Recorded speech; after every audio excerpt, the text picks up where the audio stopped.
चाही वो, गंगा घाट पर जाही वो।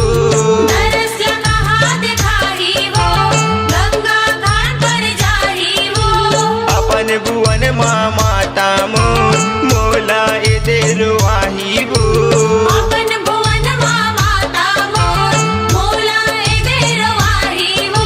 मायाला रख ले वो, दयाला रख ले वो, मायाला रख ले वो, दयाला रख ले वो।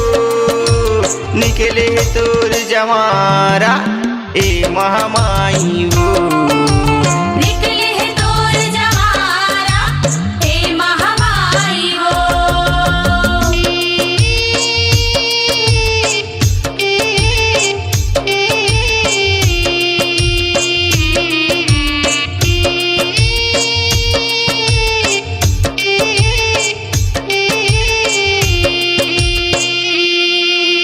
तोरे मुनि मूर्तिया दाई चम चम चमके वो, जैसे ज्योति जमारा चम चम चमके वो।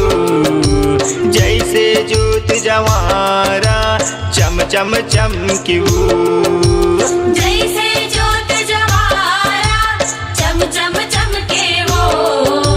जैसे ज्योत जवारा, चम चम चमके वो।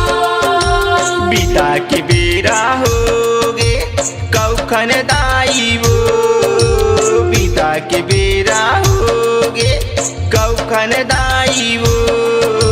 निकले सब भुवन ले आरी पारी वो। निकले सब भुवन ले आरी पारी वो।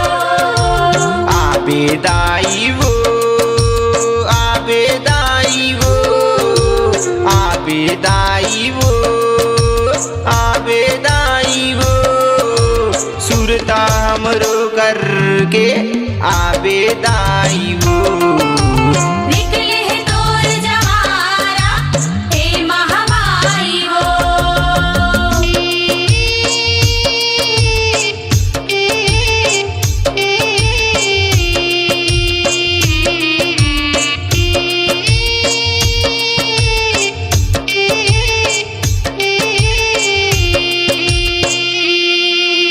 माया के बंधन में बांधे आवत सबला दाई वो।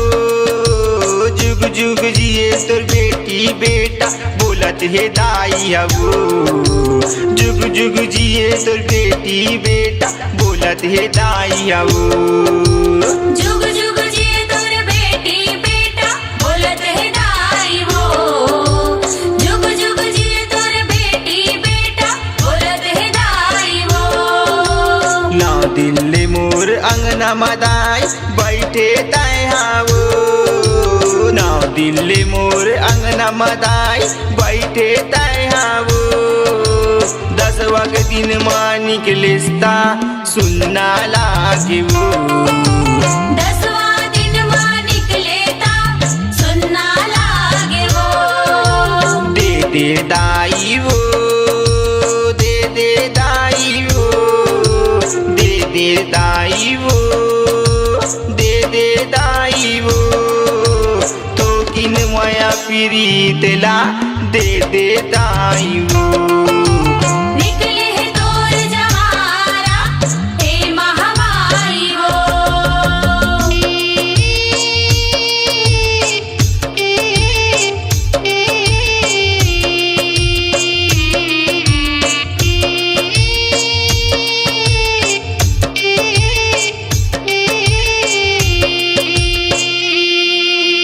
भक्तिन मन्हा बोए हे मुड़ मजवार वो। भगत मन्हा ले सांगौ बानल वो।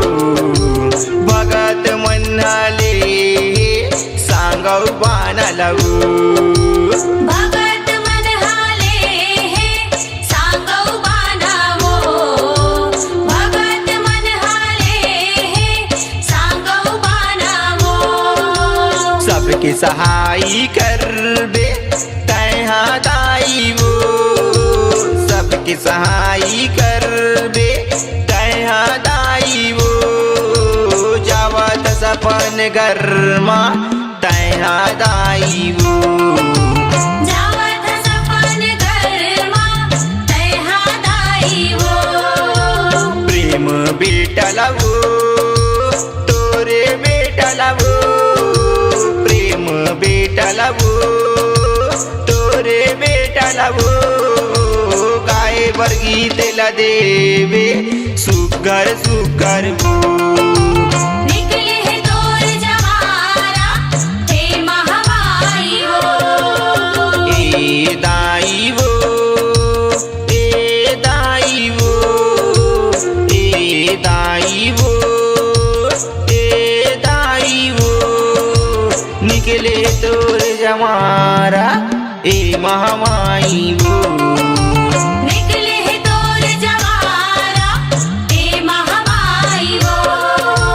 दरअसल अब कहाँ दिखाई वो गंगा घाट बढ़ जाही वो दरअसल कहाँ दिखाही वो गंगा घाट पर जाही वो अपन भुवन माँ माता मोला ए देरवाही वो अपन भुवन माँ माता मोर मोला ए देरवाही वो मायाला रख ले वो दयाला रख ले वो मायाला रख ले वो दयाला रख ले वो निकले तोर जमारा ए महामाई वो निकले तोर जमारा ए महामाई वो निकले है तोर जवारा हे महामाई वो निकले है तोर जवारा हे महामाई वो निकले है तोर जवारा हे महामाई वो निकले है तोर जवारा हे महामाई वो अपनी आवाज को दीजिए एक नया मुकाम। डिजिटल रिकॉर्डिंग की दुनिया का जाना पहचाना नाम स्वरांजलि, जहां गूंजती हैं ध्वनियां अपनी माटी की सौंधी सुगंध के साथ। छत्तीसगढ़ी संगीत के विविध रंग जो पहुंचाते हैं पूरे प्रदेश में डिजिटल रिकॉर्डिंग के संग। स्वरांजलि स्टूडियो नेमीचंद गली नंबर 2, गंजपारा, रायपुर।